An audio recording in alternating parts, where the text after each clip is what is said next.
Well, Ron, I think we should go ahead and get started. We've got about 14 people here. We make up 6 of those, of course. We lost Sarah for a second, but I think we'll probably get her back. So do you want to go ahead and kick us off? I do. And I see Levia's joined us. Welcome.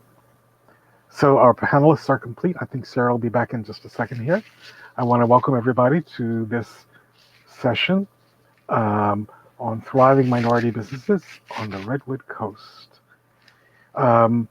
This is a dialogue about the experience of being an entrepreneur in on the rural Redwood Coast, especially centered around the experiences of those who have been excluded.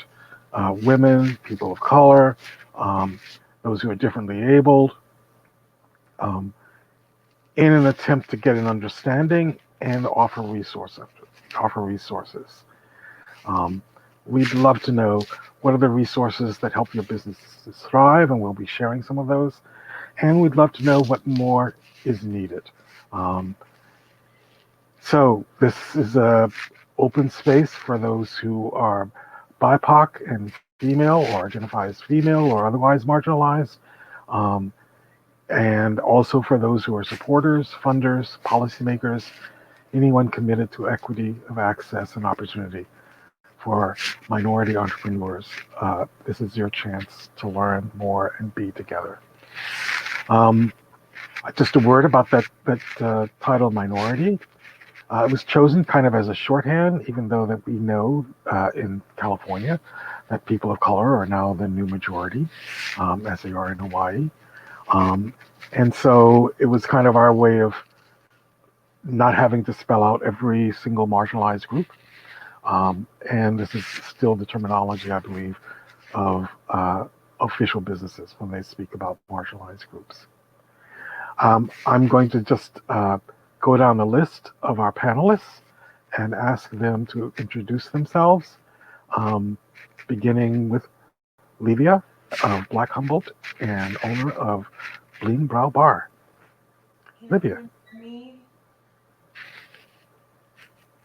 Is my audio working? Yes, it's very low, but it's working. It's very low, okay. I'm not sure exactly what's going on with my audio, but I was having struggles getting in. My name is Levia Love, and I'm the owner-operator of Bling Bar, which is located in Eureka, California, on Weout land. And I am also part of Black Humboldt, which is a community organization here dedicated to making safe, exclusive spaces for Black and brown bodies. And I have lived in Humboldt County for 34 years and have owned my business for 6. And so it's been kind of a doozy being here. I'm not sure if we should go into everything, or are we just doing introductions, Ron? Just introductions. Perfect. That's me. I'm here. We're waiting for Sarah to come back. So in the meantime, Aaliyah. Good morning. My name is Aaliyah Dunphy. I am currently on Southern Pomo land, but I usually spend my days on Weout territory at College of the Redwoods. I am the director of the Multicultural Center there and the director of Student Equity and Success. I'm a 2-time graduate of HSU, which got me into Humboldt County, and I am excited to be here and to share what I know and what I want to know about business ownership in Humboldt County. Thank you, Aaliyah. Danielle. Hi, good morning, everyone. My camera's doing something different, but I'm Danielle Marshall. I am the lead inclusivity project advisor at North Coast Humboldt, and a business development advisor there as well. I own and operate my own consulting group, and have been certified as a woman-owned, disabled, veteran-owned, Black woman-owned business. Thank you. Wonderful. Thank you, Danielle. And Sarah Barber will be joining us. She was in, but she is having some connectivity problems. But she's the UROC Economic Development Commission. Let's get broadband to our rural areas so we can all be inclusively participating. In the chat, I'd love for folks to indicate where they're located. If you know the indigenous name, that's great, or at least the territory that you're on. I am on Wiyot territory. My name is Ron White. I identify as Black, and I work at the Humboldt Area Foundation as a senior advisor. So, how if you could put where you're located, how you racially identify, and anyone who has owned a family has anyone in your family owned a business before? We'd love to know that information. Part of this is our curiosity, and the idea is usually that folks who have seen people own businesses in their family or family network tend to own businesses themselves and have a leg up, and those who haven't, sometimes it's a bit more of a struggle. So during this session, we certainly want to center the voices of BIPOC folk and their stories. Sarah is still trying to have difficulty connect with us, so I'm going to ask Aaliyah if you could begin for us. What's your story? My story, I will begin with what's burning in my heart. Okay, so Ron and I met yesterday, and Octavia Butler is burning in me so deeply. I actually went back and read some of just her words to herself. And at the beginning of one of her notes to herself, she said, "So be it, see to it." And when I think about journey in entrepreneurship, it's been a rocky road, but when I looked at that, I'm like, I need to dream again. Yeah, dreams deferred make the heart sick, or something similar to that. Hope deferred makes the heart sick. But I look at the role. My grandmother was a master seamstress. She made clothes for everyone. She also cleaned houses and did all of these different things, but her work was extraordinary. So my grandmother was an entrepreneur, but didn't know how to price accordingly, and so suffered. My mother desired entrepreneurship. She opened several different small businesses. She didn't know how to price accordingly, and her business suffered. My father, who worked as an independent contractor in surgery, didn't know how to bill properly, and his business suffered. But they all had this running theme of wanting to own their own business and desiring and understanding that there's power in business ownership. But I get the privilege of living in the present, in the dreams of my ancestors, in the dreams of my forefathers. I get to see that. And so even though the story I'm going to tell you is actually could be considered failure, to me, it's a launching pad. When I first came to Humboldt, I took the Small Business Development Center, those 4 classes, the bookkeeping, the management, all of those classes. I got my certificate, yay. So the Small Business Development Center was actually a launching pad and curiosity for me, for entrepreneurship. And I also took the grant writing class from Humboldt Area Foundation. And actually it was a key component of my skill set as a professional. And so I entered into entrepreneurship knowing that I didn't know much, but with a desire. And so during, while I was working on my MBA, I entered a business plan competition, and I was a grand prize winner. And so I took that money, that seed money, and poured it into the business to do. It was a business for a care home. And so I poured that money into the business, into the building, and making everything safe and ensuring we had all of the equipment we needed. And the person that I was going into the business with at the last second pulled out. And so I had poured all of this time, I had poured all this energy, and I poured all my startup capital into making this business work. And the person pulled out, and it was their house. And so it wasn't like I could get the money back. It wasn't like I could start all over. It was like I was completely crushed in that I had poured all of my time and energy into this and the funding. And so I'm in a community where I won a business plan competition and people are looking for this business and I have nothing. So I say that my story begins with roadblocks and failures, but I eventually, a couple detours later, but all detours are wonderful and marvelous. I end up at College of the Redwoods working with students, but my passion for an entrepreneurship was still there. So we had an entrepreneur coordinator there, and I partnered with her in the Multicultural Center, and we developed this Business and Bagels, where we talk to students about taking their business ideas and getting them plugged into the community. And so it's been marvelous to see all of these students coming in and fostering their ideas and seeing their creativity and bringing it to life and connecting them with people like Layla or individuals who will come into the Multicultural Center. And it's, you know, they have ideas and concepts, but they feel like they're underdogs because they're not native to California or not native to the United States and don't understand the nuances of business. And to be able to have that knowledge from those 4 classes I took at SBDC in the beginning, and that class I took at Humboldt Area Foundation and grant writing, and even the failures that I had in beginning business in Humboldt County. And so now I get to assist young people and fulfilling their dreams and connecting them to, and I get to be the plug. I get to connect them to wonderful people like Levia and bring Levia into the Multicultural Center to encourage students. So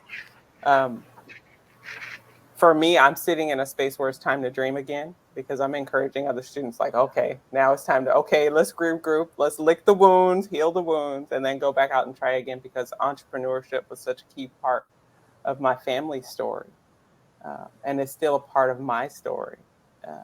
And so I go back to that original quote with Octavia Butler, so be it, see to it. Like it's time to begin to dream again. And I hear the desires of my students envisioning a different future and envisioning business ownership. And so I'm so grateful that I get to be a part of the continuation of that dream fulfilled, not deferred. Yeah. A dream fulfilled, not deferred. I love the idea of business and bagels.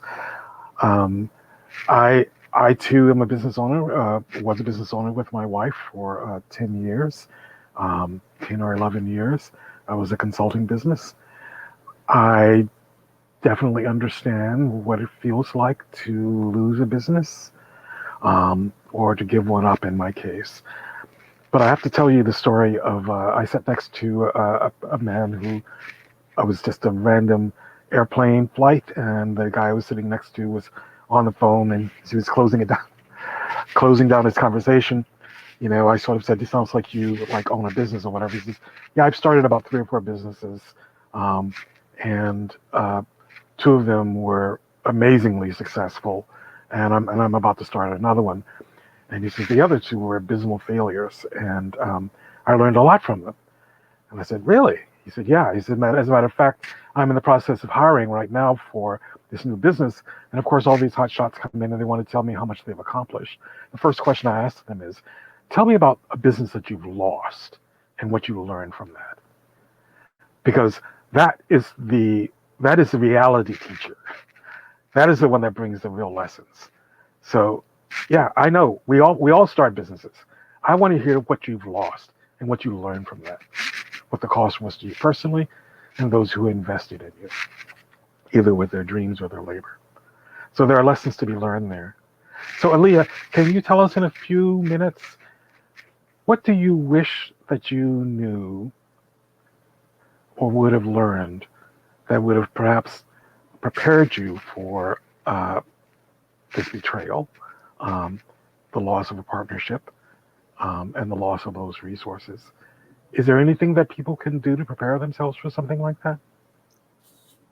Part of it is I knew never go into business with friends. Like I knew that. I told people that, but I did it anyway. And to be quite honest, it took me a minute, but I had to regroup and realize that friendship meant more to me than even a business. And I love those folks with all of my heart.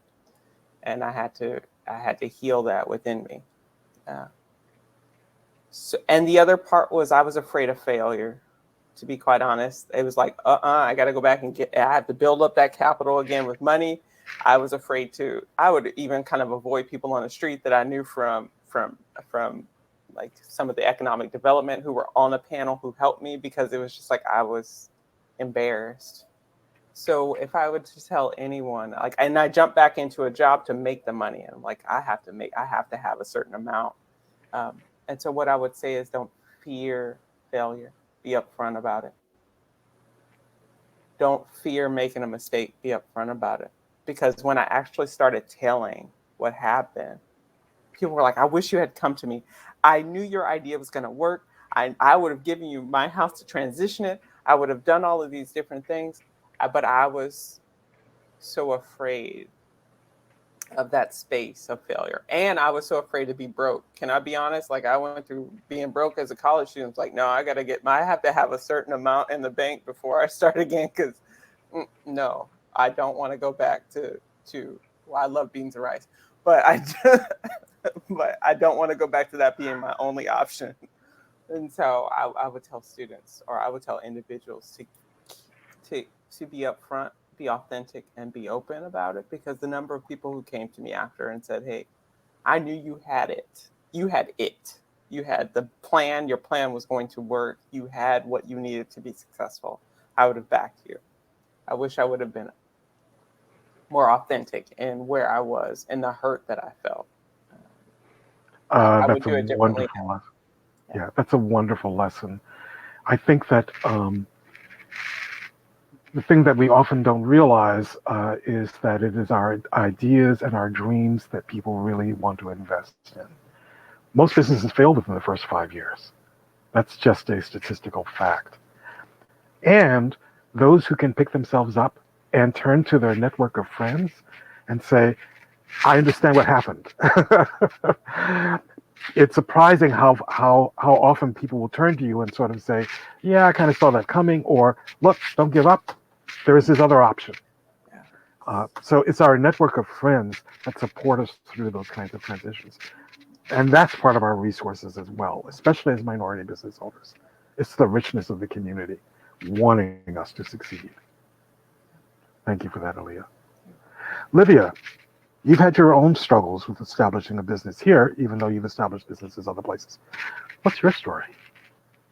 Ooh, I feel like it's perfect to come right behind Aaliyah, because boy, I am not afraid of failing. I have smashed into the ground a couple of times. So I'm a licensed cosmetologist. I've wanted to be a cosmetologist since I was 15 years old. I had the opportunity to have a program pay for my schooling during a time of life when I was leaving an abusive relationship and trying to get my whole life balanced. So I tell people all the time, beauty school was the hardest time of my life. And I, at the time, hadn't finished anything in my whole entire life. And so when I graduated from beauty school, I kicked the door open and was like, I did this, right? But I didn't know what the next steps looked like to be a business owner. And I didn't have anyone showing me what business entrepreneurship could look like, especially from a behind the chair situation. So everything that I've done thus far that's been trying to build Bling Brow Bar, or my business as an independent, has been super tricky. And I've had a lot of really great mentors. I had the opportunity to work in corporate cosmetology when I started my career. That was a doozy. I knew it wasn't for me. I'm far too all of this for that. I don't really feel like corporate space was a good space for me. And then I had the opportunity to go and work at a local spa in Arcata. And the woman there was just, I watched her and I got to learn things there that helped me know that I wanted to be my own boss, but also to see what a good leader looks like. She's a wonderful employer and she runs her business really well. And it gave me a lot of base for what this was going to look like. But Bling Brow Bar is my, I love it to death, but it is one of the things that has been just a doozy to do. I've worked out of Dewey's Beauty Boutique, which is a beauty supply in Eureka. I would have just a single chair there and a little wax pot, and I was doing brows forever, and I knew I wanted to expand. And so my sister and I moved. My sister is the owner of that beauty supply. My sister and I moved from her smaller location to a larger location on 2nd Street, and we opened our doors on July 4th to the 4th of July fair, and then in March the following year, COVID happened. So we invested all of ourselves and all of our money into moving us into a larger location to be doing different things and to be growing, and immediately got shut down. And during that time, I did not work because I work over the top of people, which is, I'm in close proximity with people. So it wasn't safe for me to be doing that. And so I had to pivot multiple times during COVID to keep my business alive and running. And it was hard because as an entrepreneur, sometimes things are not correct. Like for myself, my books and everything were not right because the year previous, it was tax time when COVID happened. And so I didn't think anything of that. I didn't know that that was going to be the nail in my side that made it to where I had no funds later that I was accessible to, or that my business could possibly lose itself. The whole entity could disappear because of all of this. And so when I was pivoting, I continued to work with my community, and I continued to work with SBDC and Layla and Black Humboldt and Ink People, and finding all these different entities that were willing to support my business in the pivots that were happening to make sure that I didn't have to close my doors. And what's wild is that I got really exhausted. I would say it was probably like July of 2020. I got really exhausted and felt like it was just time to close the business, and that I was not going to be going back to behind the chair, and that I had put in all this love and time and effort into my community.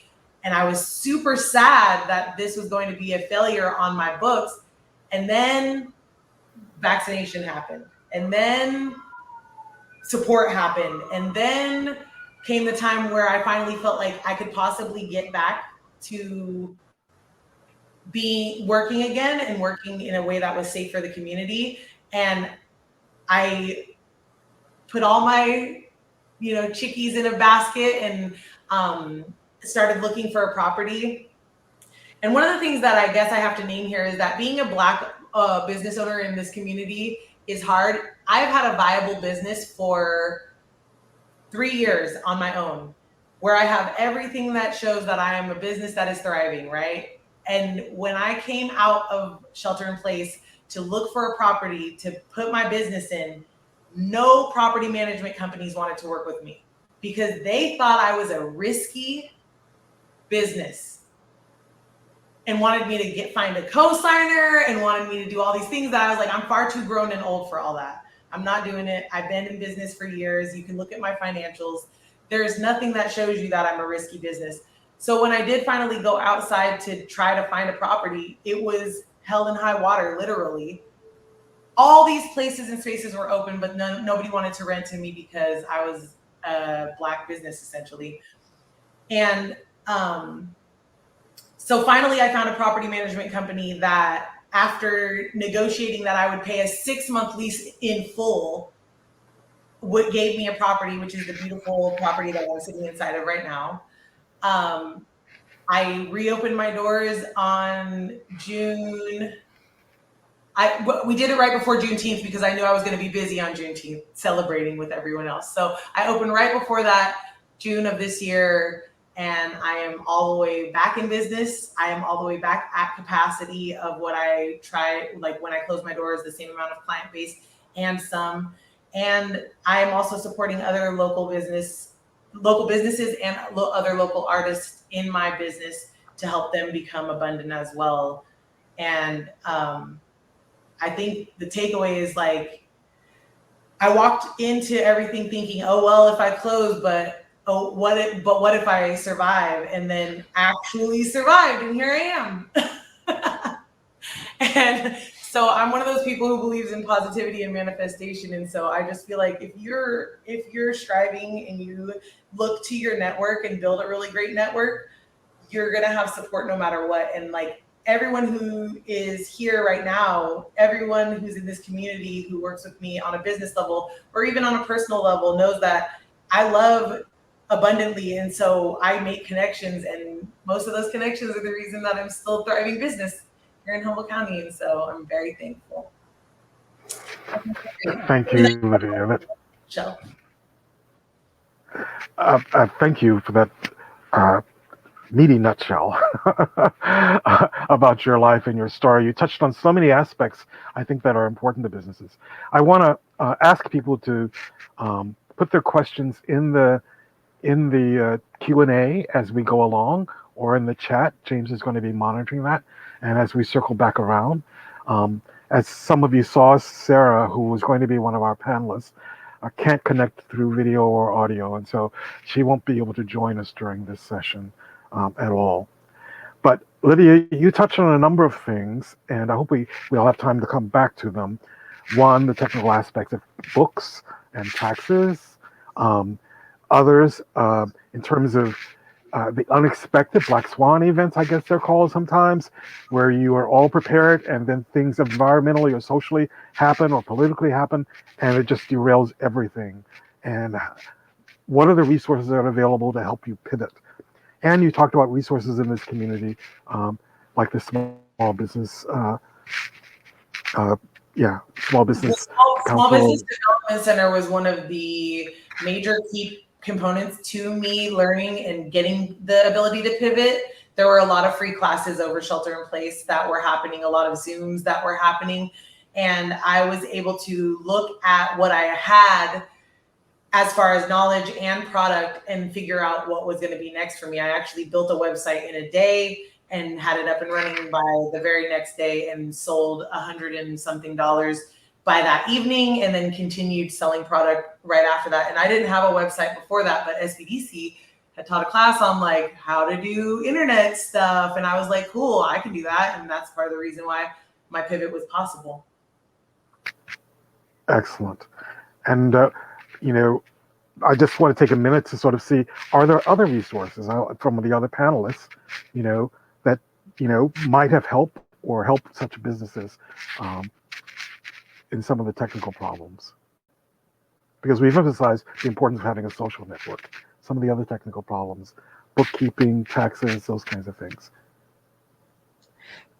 Definitely, there are quite a bit of resources, and I think that's one of the reasons I'm here today to share. And I don't know if you want me to kind of go into those things just yet, but literally, I'm here to give access and equity and resources for the community. So I don't live in Humboldt County. I'm actually in Sacramento, so a little further down. But my name is Danielle Marshall, and I am a business advisor with North Coast SBDC, as well as the lead advisor for the Inclusivity Project. And so I want to share more about that in just a little bit as well. But a lot of the resources we provide are making sure that you have access to professionals who can teach you the ins and outs of bookkeeping, how to understand, and how to create a thriving business entity, and understanding the differences between business entities such as sole proprietor or LLC or S Corp or C Corp and different things like that. Understanding and helping people to become certified as a minority-owned business or a woman-owned business or a hub zone-owned business or different things like that. So literally my job is to provide those resources. So if you'd like, Ron, should I go ahead and get started? Yeah, unless Leah wants to say something before you get started. Okay. No? Okay. It's all yours, Danielle. No? Tell us about resources. So let's talk about resources. So I have a presentation that I'm going to share. Let's see.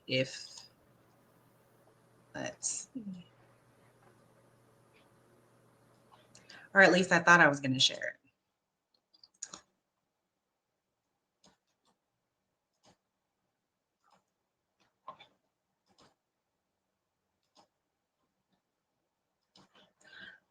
Nope, it's blocked, so that's okay. But my name is Danielle Marshall. So like I mentioned, I am a business advisor with North Coast SBDC and the Inclusivity Project. I am a business owner myself. I'm actually an Air Force veteran as well. I do understand the struggles and the obstacles that come about being a woman of color, a Black woman, in particularly a woman who came from the inner city and grew up with literally nothing, and what it takes to really work and trust and persevere from one obstacle to the next. I was a clinical lab scientist in the Air Force for many years, taught clinical chemistry, hemo, micro, a bunch of other subjects for many, many years. And so the Air Force was my career for 20 years. Or that's what I thought, at least. So, got married, had babies. This was the trajectory. Unfortunately, I was injured in the line of duty, and literally that career just stopped. I found out on a Friday that I was getting deployed, or excuse me, on Thursday I was getting deployed. Friday I found out we were expecting our second child. Monday they said, oh, by the way, your Emmy board went through, you're not worldwide qualified anymore. You have to figure out something else to do with your life. So that was just a lot, right, in 4 days. But I think one of the things as people of color we learn to do over time is we learn that we have to persevere simply because we don't have a choice not to. So I ended up going back to school several times. I'm an avid learner, and I think in business, one of the things to always understand is that there's always more that we can learn. I started consulting and didn't know that that was what I was doing until my husband brought up, you're consulting for these millionaires. Why don't you do it for yourself? And I was like, oh, I didn't even know that's, what I was doing. So fast forward, I still have an affinity for teaching and sharing and gifting information to other people. So even though I can't share the slide for some reason, I just want to talk about just some of the resources that the North Coast SBDC has to offer. And then I'll talk about the Inclusivity Project specifically. So North Coast SBDC offers one-to-one confidential business advice. We offer workshops and learning through northcoastsbdc.org, and I'll make sure that I pop information in the chat a little later if you would like to connect. Do feel free at any time to chime in and ask any kind of questions that you have about your business. You're thinking about business. You have a friend who maybe has a struggle or a hiccup that you would like for us to assist with finding solutions for. So the Inclusivity Project is an initiative that was created by the NorCal SBDC and Chris Horton. It's created to enhance 22nd century Black capitalism. The program in and of itself addresses institutional and systemic barriers to Black entrepreneurs and assists with building Black-owned businesses, because we know we don't always have the proper access to resources, or like Levia was saying, you don't even have the ability to show, even though you've proven yourself, that you've proven yourself, simply because people have these unfortunate ideas about what it is to be a Black business owner. So we start with the truth in the Inclusivity Project that every entrepreneur needs support, supportive conditions to flourish. And one of the pillars of the proverbial American dream is the opportunity to leverage the entrepreneurial spirit and infrastructure to support and make life better for oneself. Now, if you don't know that and you don't have access to that information, you essentially are left kind of on an island of your own. So we work to move past that. So the Inclusivity Project, at a closer bird's eye view, it's a results-driven challenge that the SBDC ecosystem has put into place to accomplish measurable results, to sign up 1,000 new Black entrepreneurs to participate in this challenge, to grow Black-owned businesses, to provide business advice to start new businesses and grow or expand existing businesses, and to help start new Black-owned businesses and help those businesses connect with capital. One thing that we see in the BIPOC community as a whole is we don't have access to capital. We go to banks, and the determination of our worth or the worth of that product or service that we have to bring to the marketplace is determined long before we ever open our mouths. I'm sure those on this panel can attest to that. So the Inclusivity Project is a completely complimentary program. It's paid for by tax dollars, so it's not something that you have to invest other than your time. We know that that's value, but you invest your time with us. We can assist you with gaining and finding capital, with fixes of your credit and understanding the differences and the nuances between business and personal credit and why it's important to separate the two. You can be a sole proprietor, an LLC, a cooperative, a corporation, a partnership, or S Corp. Any and all of those things are eligible for us to assist you. We have workshops and a host of other things. So that's one of the reasons why Layla so kindly brought me here to North Coast to assist. So if there are any questions specifically about the Inclusivity Project, go ahead and pop those into the chat. If you want to know more, I'd be more than happy to share that with you after today's discussion.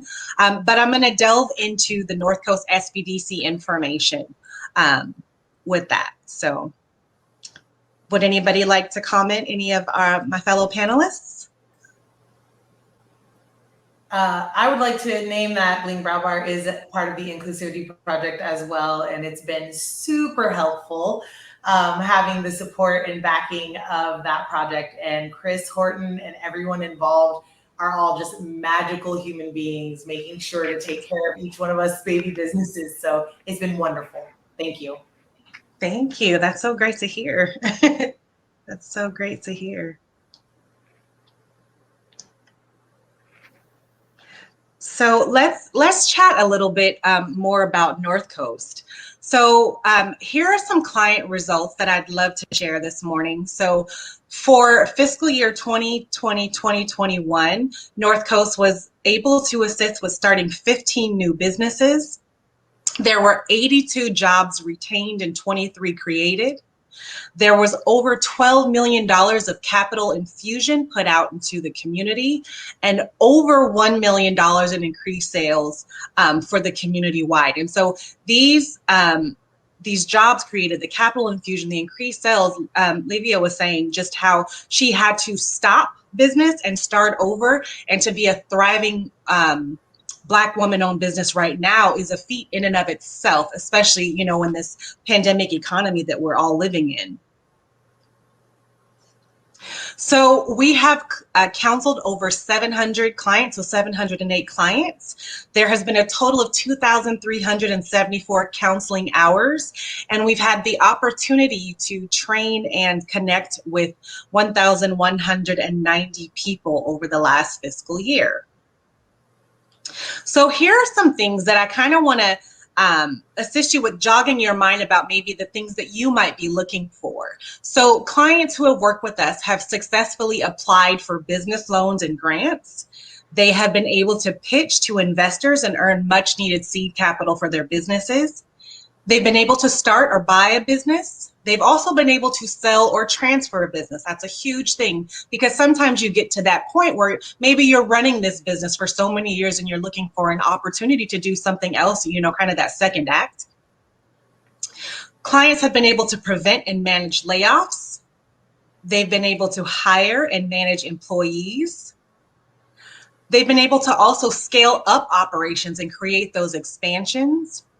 They've been able to increase and become more efficient in their marketing function. They've been able to properly manage finances and learn more about bookkeeping, and they have been able to pivot and start to sell products online. As the pandemic has taught us, you know, a lot of times the brick and mortar or that face-to-face isn't always available. However, moving people to that online platform is vital in making sure that businesses are able to continue to open, grow, and thrive. There were also special learning projects for business owners. So one of the ones that I love talking about was business succession, and it's for owners who are getting ready to sell within the next 10 years. So maybe you're preparing for retirement, maybe you're preparing for a growing family, maybe you're preparing for downsizing, but all of that comes into play when you're considering what's going to happen to your business in 5 or 10 years, when quite honestly, just when you get tired. There was a food makers and sellers program, a new and small farmers program, a niche and small manufacturers program, assist with capital and resources for childcare business, and financing your business forum. So I'm going to take a pause here just to see if there are 3 business owners in particular, and hopefully they're here today and we can have you chime in either the Q&A or if there's a way to unmute them. But there are 3 success stories, additional success stories that we'd like to share. And the first one is C. Karuk C. They have actually been able to successfully navigate purchase and financing for major equipment, and they've launched their water tender business to support traditional burns and fire response in the Karuk community. That's owned by Crispin McAllister. He's actually a Marine vet and a member of the Karuk tribe. There was also the Hoopa Shopping Center that was built based on a business plan and a multi-stakeholder grocery store financing deal to assist with ending the food desert in the Hoopa Valley tribe's land, a huge milestone for the entire community. And last but certainly not least, a taste of BIM. It was from an early business model, development, financing, and launch for the Taste of Barbados in Old Town Eureka.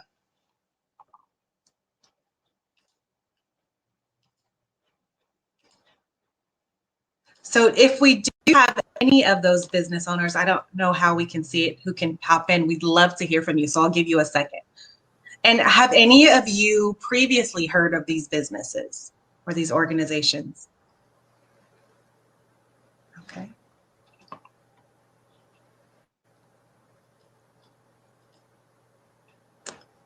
Are we All fortunate right. enough to have any of those businesses with us? I've eaten a taste of them. How is it? I'd love to come visit you all. It's amazing. I Is it? take friends there all the time, yes. Oh, I'd love it. I'd love it. Such individual loving care given to every meal. That's great to hear. And just to have an authentic restaurant within the community is amazing. So Claire, a family unit, and there is a literal mother in there making food for you. It really? Yeah. Okay. Okay. That's so maybe family recipes and just long held traditions that are being shared. That's love for the community. Absolutely. Absolutely. so I see Ross Welch mentions that they help finance the Hoopa grocery store. Ross, do you want to put where you're from? I know that the Humboldt Area Foundation participated in that financing as well. And earlier on, Nancy mentioned that the Redwood Coast Energy Authority has developed a program to help diverse businesses get certified and do business with themselves and other utilities. So that's an important resource that we can know about. Northern California Procurement Technical Assistance Center is a partner program of SPDC, and they're located here in Humboldt. They help businesses sell to cities, counties, state, federal agencies. So those of you who are looking to expand your market, that's another resource. Ross great. says he's executive director of AEDC, and they put the partnership together to finance the project.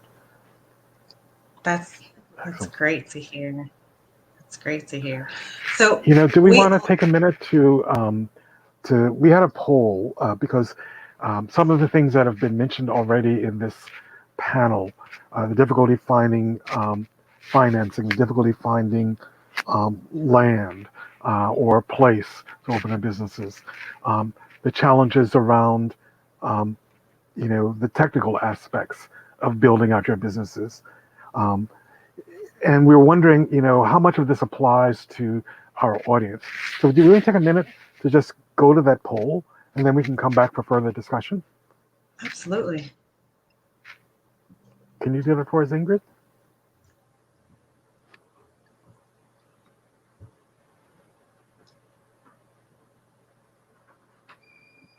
So do we just go to the polls now and put in your answers? Okay, let's do that, folks.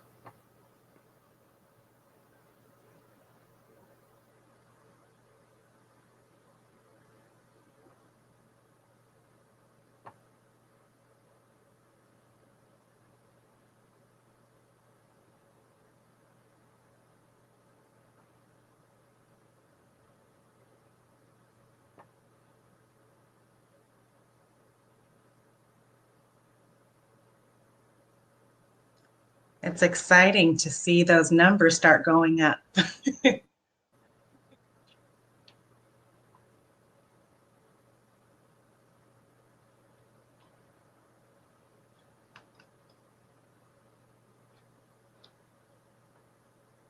So there's a video that the video will play. So I'd love to play that once we get a moment as well. Okay. I think we got a poll or two more here.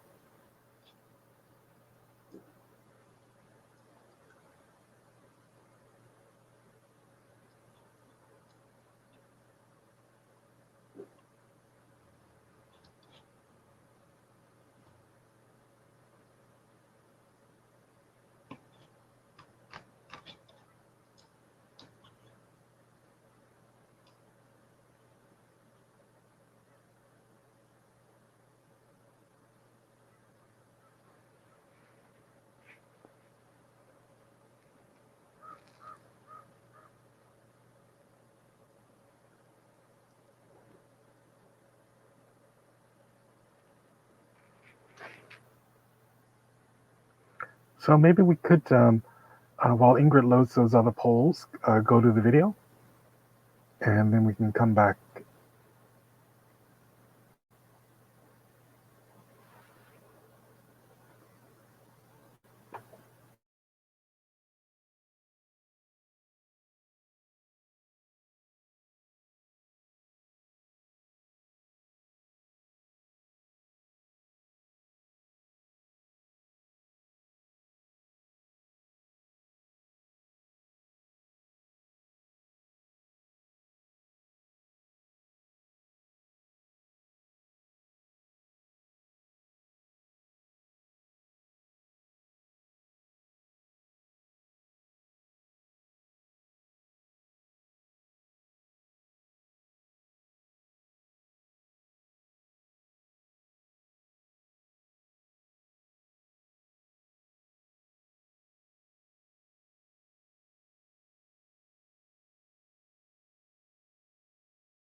Okay, so that was one of our stories that we got to share. I'm excited that we got to hear the full story and share what the partners and the resource providers were able to add value to that community. Beautiful. Want to keep encouraging people to put their questions in the chat or a Q&A, and we'll get to those questions or comments. Okay. I think there are the rest of the polls are up if folks want to participate in those.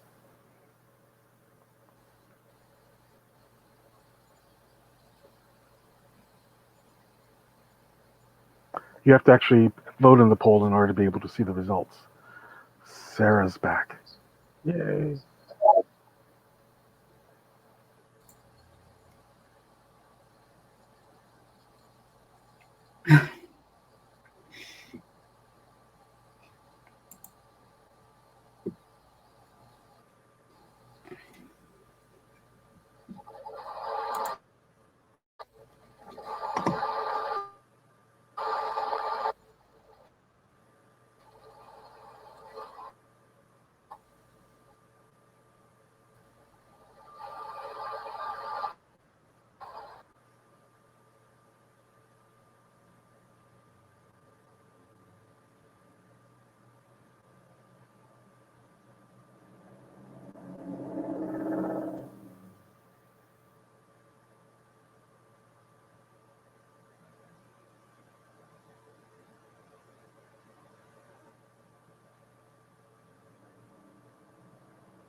So folks can continue to look at those polls. I do think that they're an interesting snapshot of the 16 or so folk who are in and out of this workshop. And it's helpful to know that you're not alone. So, did we lose Sarah again? Okay.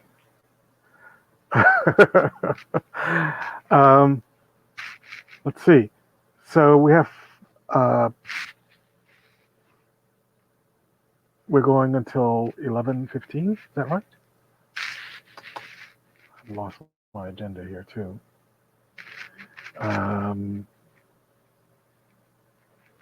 So why don't you bring us 11:45 we have. Okay, good.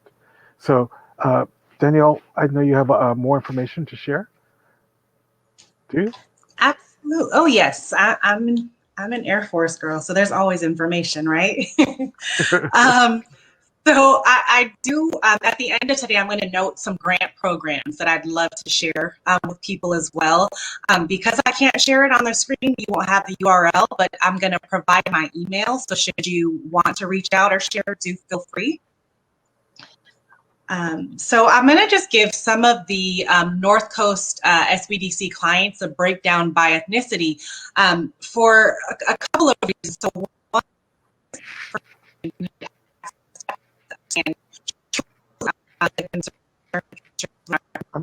I'm sorry, Danielle, you're sort of breaking up for me. Is she for others as well? I see, yes, okay. I'm not sure what the difficulty is. Maybe you could just start over and see if we can hear you more clearly. Uh-oh, are you able to hear me now? Is that better? That's clear. Oh, yeah, I'm not sure. Okay. So we'd like to let you know North Coast clients by ethnicity. So our ecosystem within the North Coast SBDC are our clients. So right now we are at 75% of those members who identify as white, 9% Hispanic and Latino, 8% Native American, Pacific Islander, and Alaskan Native, 4% Black or African American, 3% Asian, and 1% identifying as a mixed ethnicity and race. So part of the reason why resources are scarce is because, or not as readily available, is because the representation from those communities are so small. We need to make sure that we're getting that information out to everyone. And the other thing in terms of going to talk to building managers or going into banking institutions and different things like that, oftentimes you will be the first interaction that someone might have, with a person of color, right? So just kind of understanding and owning that space is really important as well. I think Sarah go ahead. Yes, you're right, Danielle. Sarah, welcome. We were, I don't know how much what you were able to see before you got bumped out. We're glad to have you back. So, Aaliyah, Levia, and Danielle got to share a little bit about their stories in terms of business and business development. And we'd be honored if you could also tell us about your story and your engagement with the UROC Economic Development Council.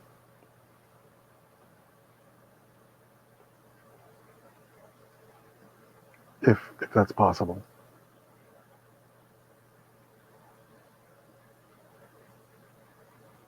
You're muted.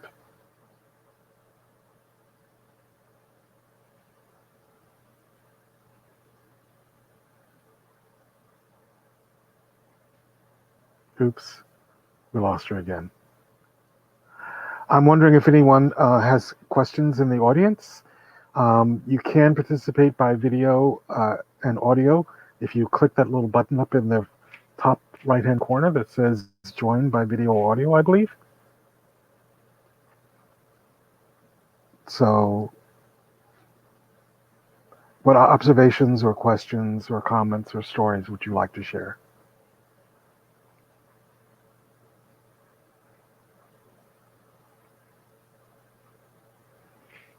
Emma says that she's been having terrible connectivity issues unrelated to her connectivity issues at home. So it could be a little bit this platform.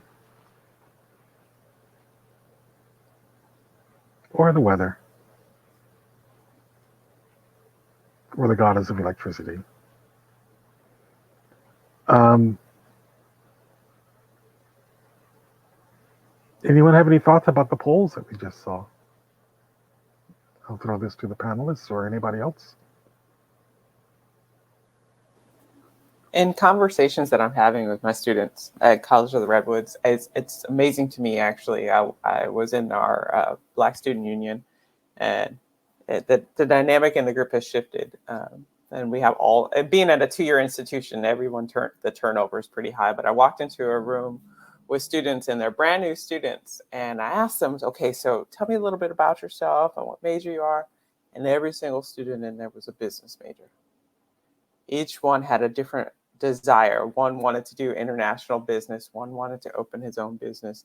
And another gentleman had worked overseas and maintained a business here. And it was just such a different shift in what students were wanting to focus in and where they wanted to go. And when I began to delve into, because I have to, because that's what I'm delving into. Okay, so what do you want to do? Why do you want to do it?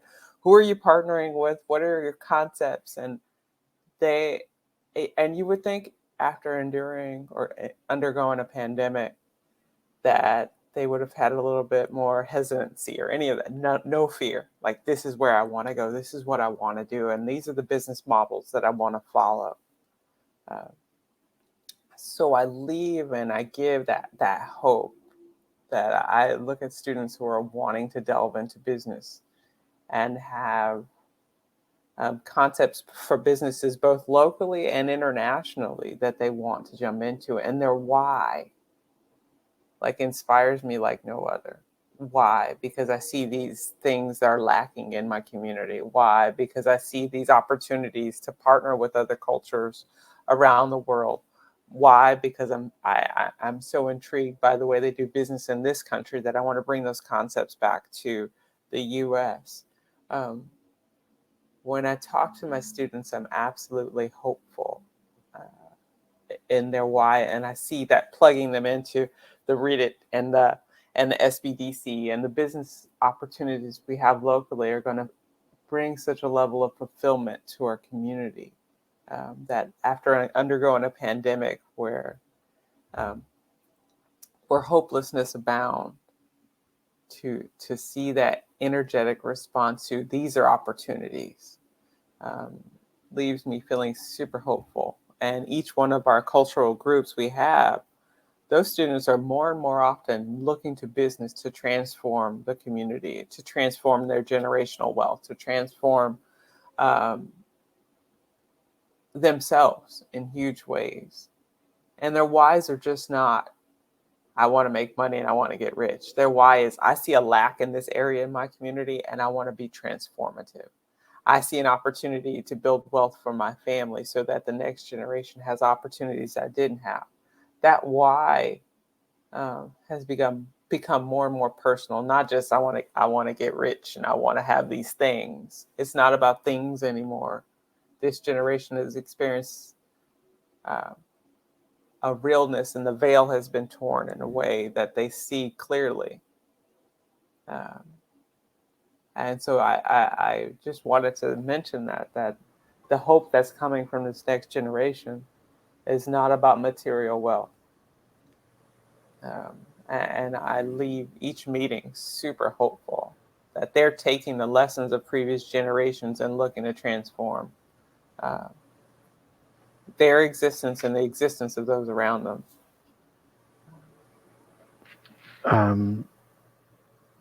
Yeah, that's really an important point. Two very important points that I've seen in my own career. One, that minority-owned businesses tend to be mission-oriented more often than not. And so they are actually filling a niche. They're seeing a need. They're seeing where they can enhance beauty or creativity or in some way build community.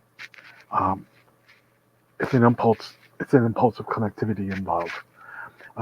Secondly, we talk about a global economy, and usually when people think about that, they think of corporate giants like McDonald's going to England and being in South America and North America. But that is not really where the global economy is, as I've seen it. It's in the microcultures. That means small business owners. There was in a past life, I also worked for a foundation that funded small business development in pretty marginalized communities. And one of those communities was in Montana. And there was a cooperative of Hmong sewers who produced these amazing patterns, Montana quilters who had a long family tradition of quilts and quilt making, and silk dyers, and who were from another culture, and Native American influences. And all of them got together in a collective and began to sort of play off of each other's designs and talents and produced clothing and merchandise that was just absolutely unique because it bore the stamp of more than one culture in a very different kind of way. And it was an amazing success in the community in Helena, Montana, and online. So I think that as we become more international in our awareness, we begin to bring our microculture of Humboldt or Del Norte or Mendocino and mix that with cultures from not just Mexico, but some region in Mexico. Not just South America, but some specific region in Ecuador. And so as those relationships and those ties begin to come together, or the Middle East, or Africa, or Asia, we produce unique blends of cultures on a micro level that major corporations just won't be seeing or looking at. So those two things, mission-driven and microcultures producing unique goods and services. I see Emma's saying, oh, first of all, Sarah's saying she's going to send her narrative to those who are interested. So maybe we can make sure that gets out to everyone who's signed up for this workshop. I don't know if we actually have a record of that. But yes, thank you, Sarah. We're really sorry we couldn't hear your presentation. I think having an Indigenous perspective would have been really helpful. And I see Emma saying that I'm working to resurrect the Seven Rivers radio network, preliminarily in partnership with KIDE, former manager Joe Orozco, perhaps in combination with a volunteer training program, funding and labor. Perhaps with a volunteer training program. Funding and labor has been a stumbling block in this excellent, ever timely project. And I'm attending this workshop on behalf of this project. I'm a public notary and consult privately with others as a civility coach, disability advocate, and vocational advisor.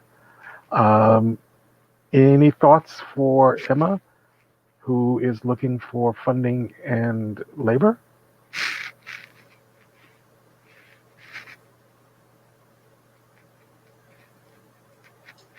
So I'll share. So one of the things, Emma, thank you so much for sharing this information. That's a great idea. I think a great idea. And the fact that you have put so much thought into it shows that you're really passionate about resurrecting the Seven Rivers Radio Network.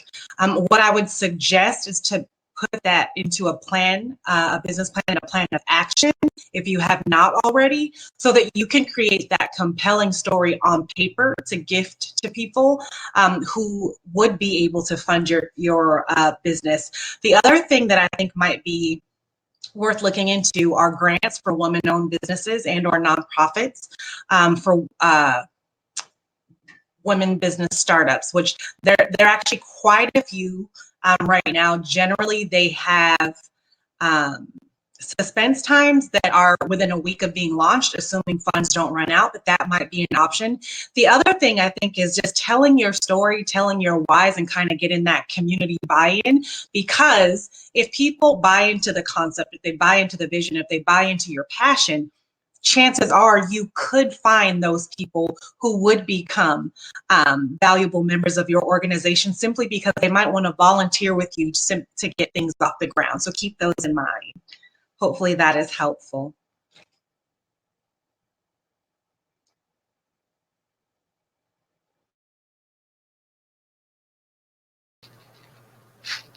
Any other thoughts? Natalie Arroyo says, Humboldt Hot Air recently started up an online radio station. Oh, I guess that's an answer to this other one. Started up an online radio station that arose from folks who want to resurrect some of the best of KHSU from years ago. Maybe a short-term option could be to do a show there and build support. Okay, and a big thank you from Emma. All right. Any other thoughts or questions? Hot Air is a very cool title for a radio program.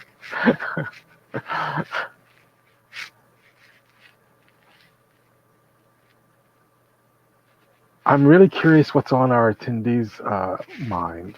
I know a number of you indicated that you're thinking about starting a business. What questions do you have, or what experience would you like to share? And some of you have actually owned a business before. What experience would you like to share, or what questions do you have?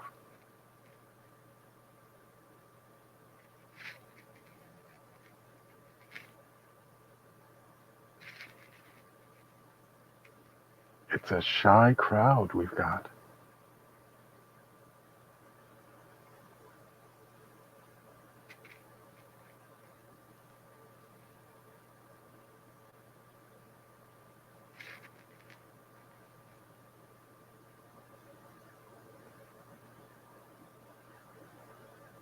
Well, as people are thinking about that, oh, Natalie says she has something, but she has to type it. Understood. We will wait.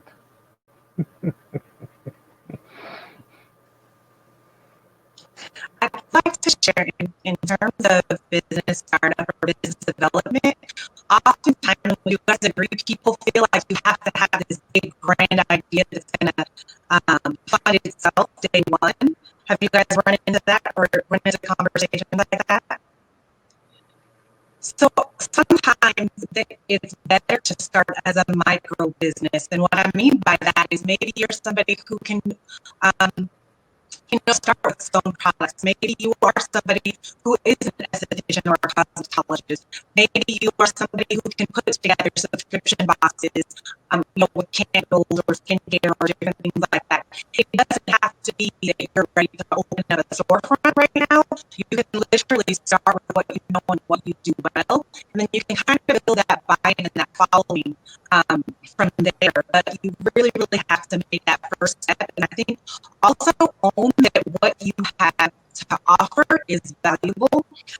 Sometimes we wait for people to tell us what that value that we provide in business is, but be confident in what it is you have to offer and what you have knowledge in or what you have skill in, and just know that that's valuable enough and people need what it is that you have to offer.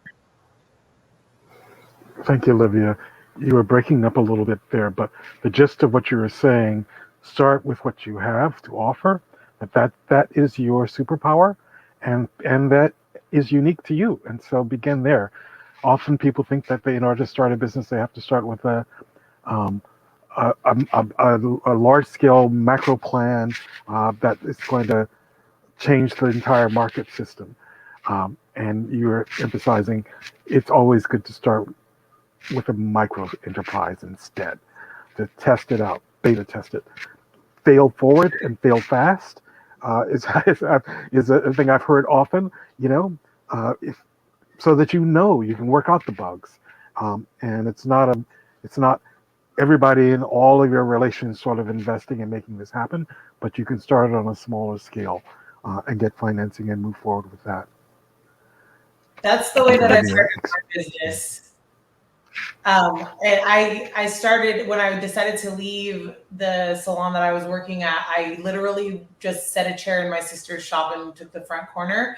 And then the pivot, when it was time to figure out what was next in a service-based world, you can't be working with people. So what I started doing was working with people via Zoom on how to map their brows on their own and how to maintain their brows on their own through Zoom.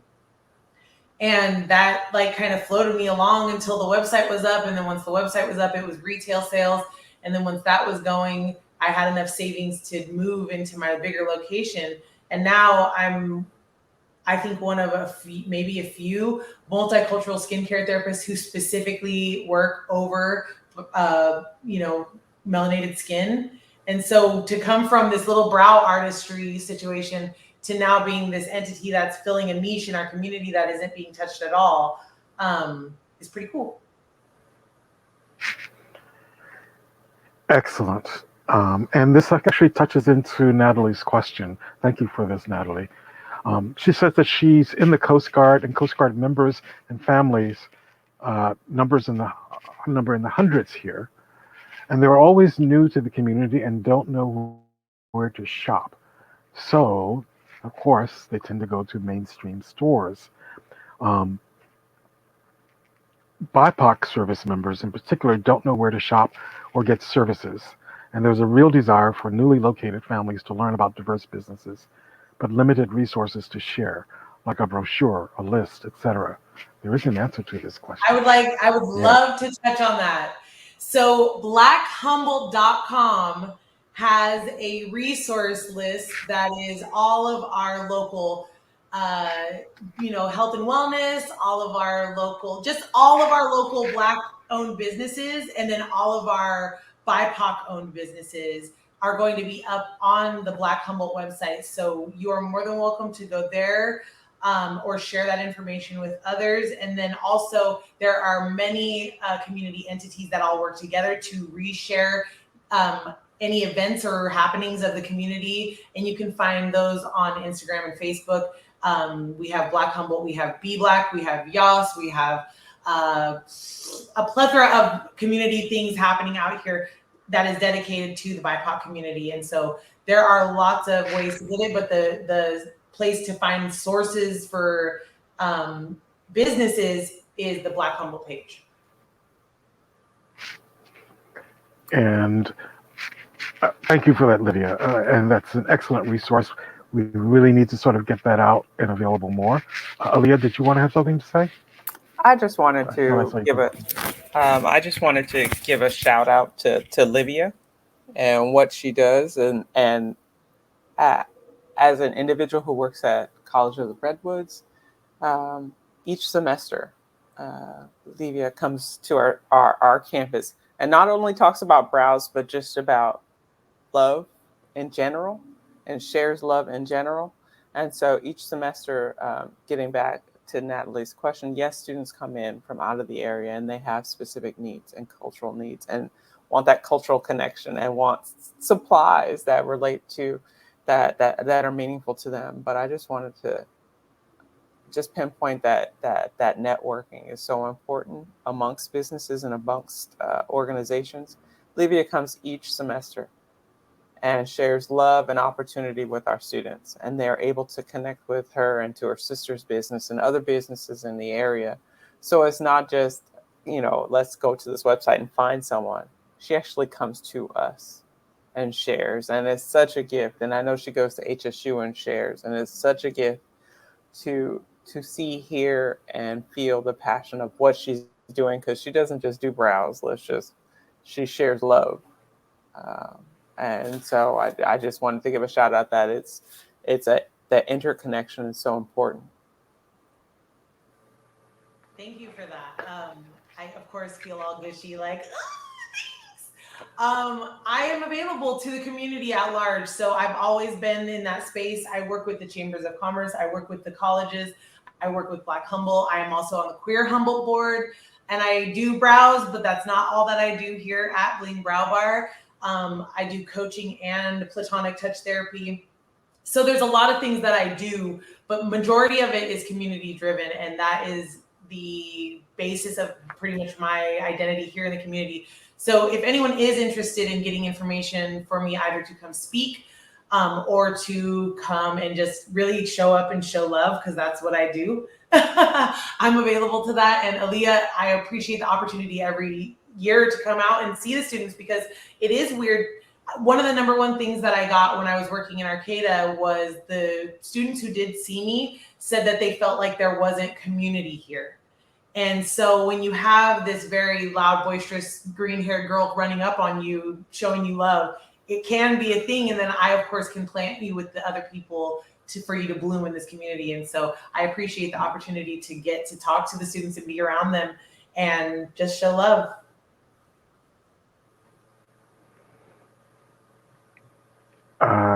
Keep that love flowing, all of us. And thank you, Ingrid, for putting Black Humboldt's website in the chat there. And yes, Natalie, if you're thinking of an Asian specialty food market, let's do it. And yes, Black Humboldt will carry it in their directory.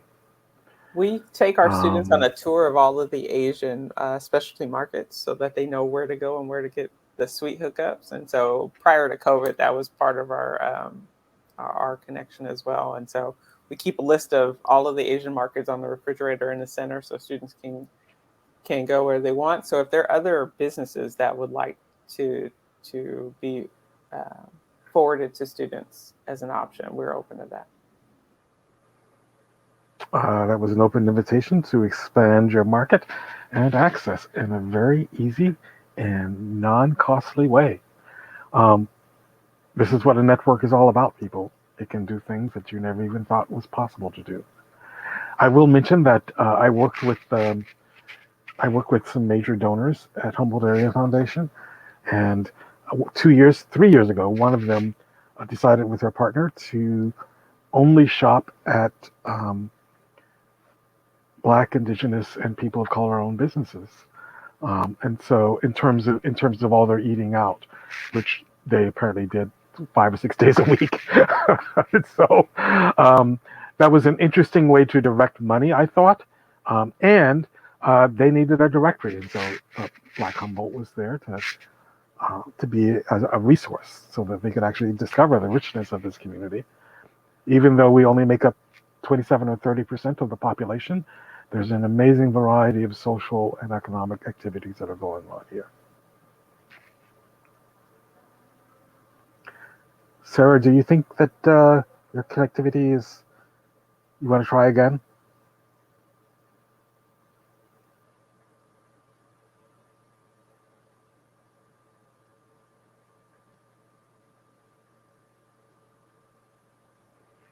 And Aliyah, Natalie has a special comment for you about getting that list of markets to share.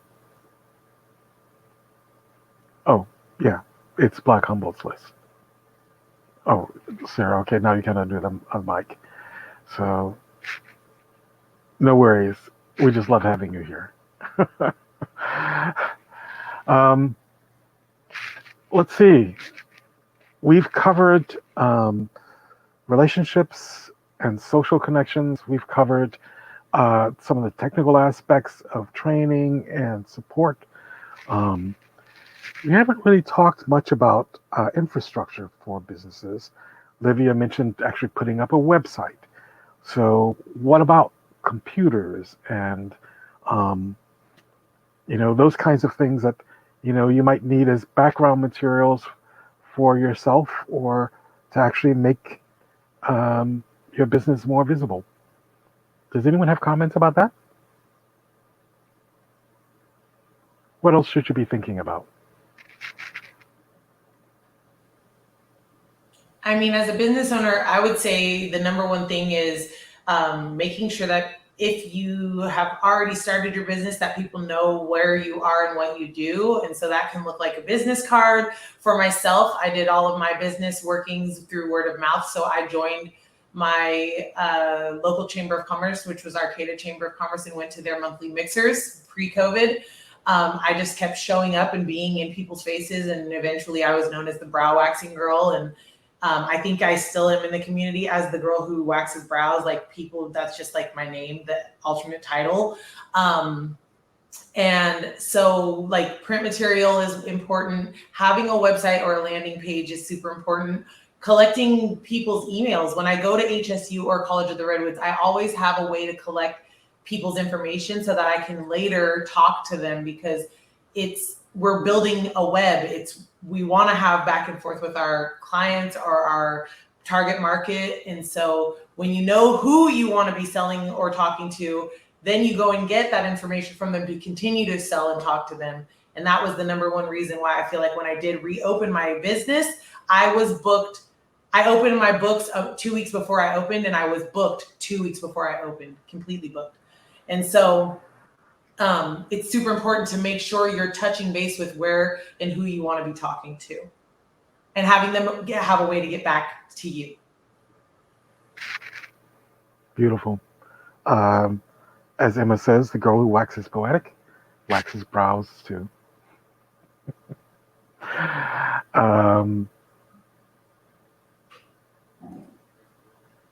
Okay, I see a few things from Danielle to Natalie. Cool.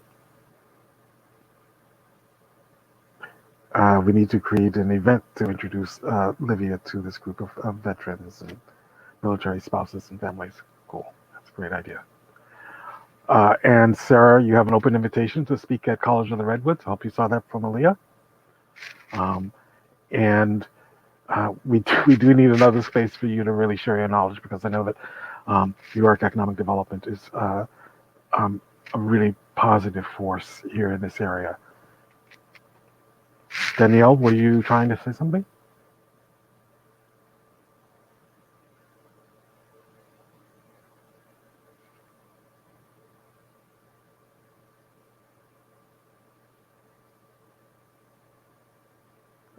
I think we've lost your voice.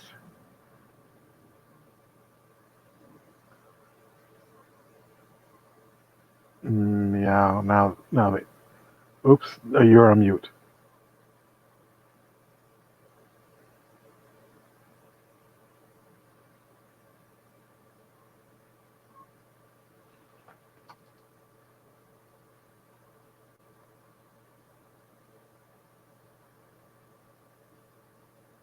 Can you unmute?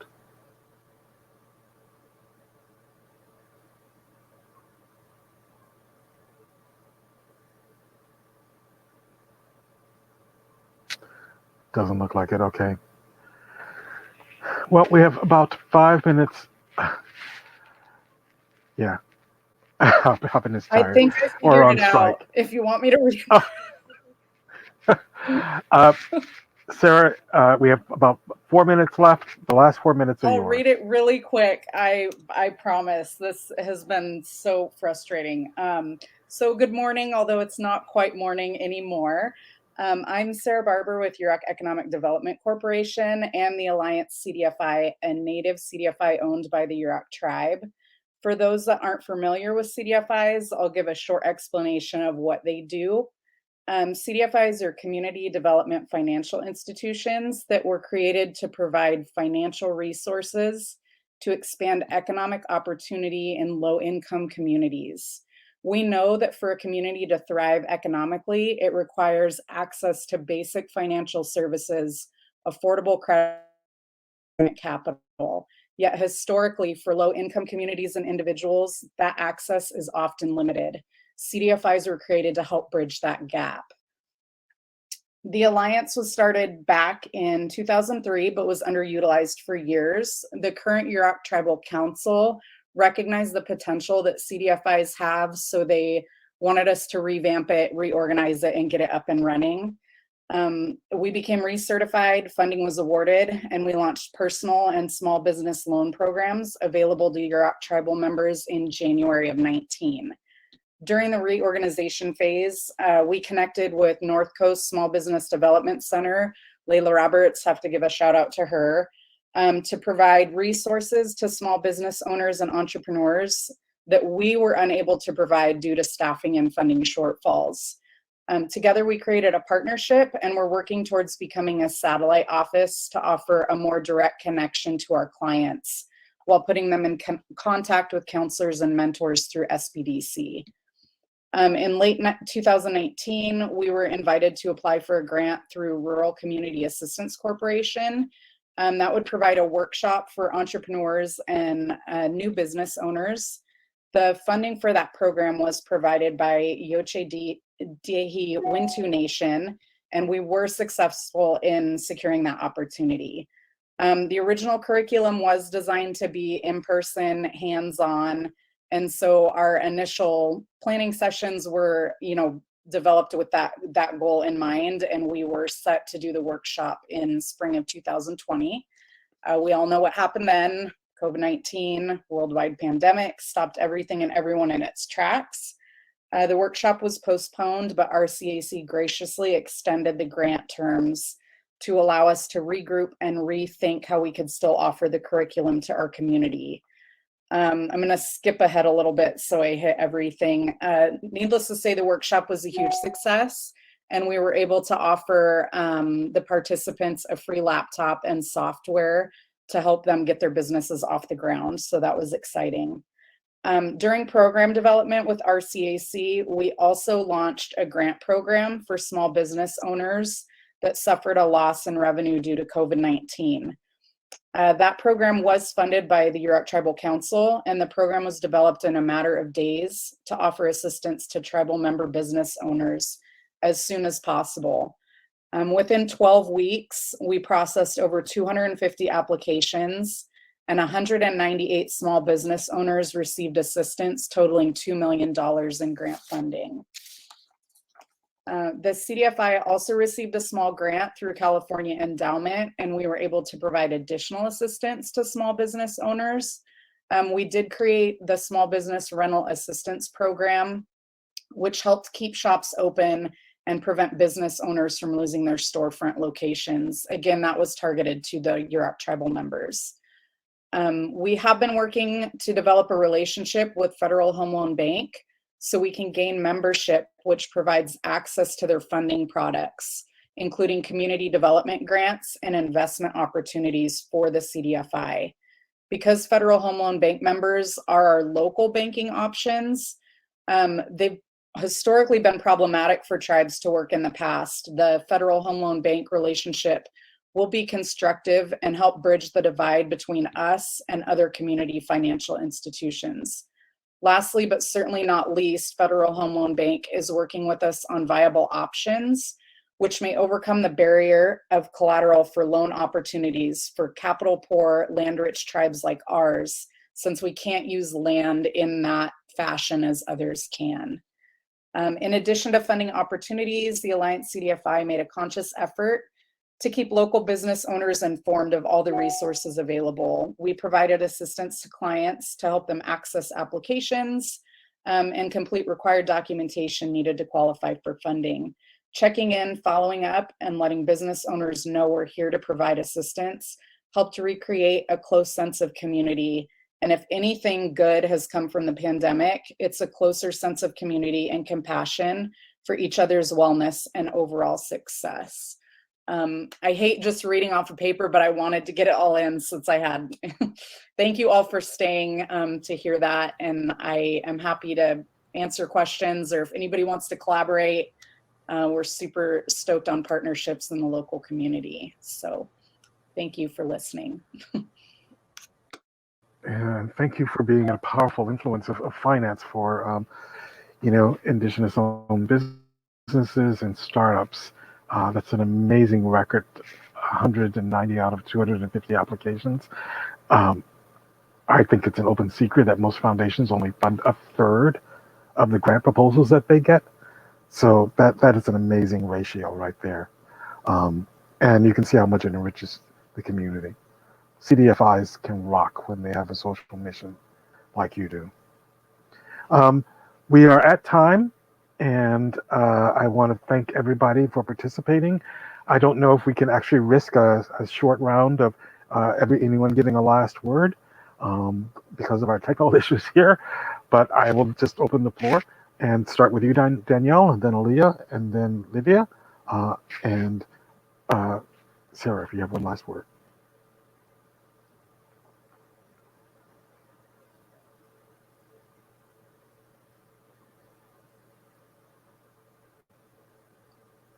Danielle? No, I think she's frozen and or muted. Aaliyah? I'm grateful for this opportunity to connect with each and every one of you. Grateful for the people who persevered through technical difficulties. If there's anything we learned through COVID is just keep swimming. Pretty much Dory is the theme for life right now. And so just keep swimming. And if I can be a resource to anyone, I'm available. Levia? Yeah, thank you again for the opportunity to speak here. I'm really excited that we got to do this today. And my story, unfortunately, is not uncommon. So if you are a local person who has resources or knows someone who has rental properties or storefront properties available or has capital available that they're wanting to microloan out, I work with lots of people, lots of other businesses who are also in pickles and binds, and we're trying to get everybody thriving and surviving. And so if for any reason, I put all of my details in the chat for how to get a hold of me. Please feel free to pass that information on to anyone who wants to be a helper bee in this community or wants me to be a helper bee for them. Again, thank you all for being here and thank you all for listening. Sarah? I'm so glad this is being recorded because I'm really disappointed that I didn't get to hear all of you speak. Levia, I'd love to connect with you. I was in the salon industry for 9 years. I did hair. So I know that journey. I know the struggles. It's definitely not for the faint of heart, that's for sure. But one of my passions for our CDFI is to develop, industry specific workshops that we can offer. So I would love to do personal services. I may reach out to you to, be an advisor or a resource or mentor or whatever capacity you want to join us in. I think that could be really exciting. And everyone else, I only caught the brief part that Levia was speaking on. So I can't wait to watch everybody else's. And thanks again for being patient and listening to my little bit. I appreciate it. Thank you, Sarah. And I want to give a special shout out to Ingrid Baja who put together our polls and surveys and accompanied us on this journey, as well as James Kluwer, who added some technical support and was monitoring the chat and questions for us. And Layla Roberts, who helped sort of incubate the idea of this workshop together and edit with Danielle the flow and process that we used. Thank you all. Listen, I hope you have a wonderful afternoon and a good life. Be well.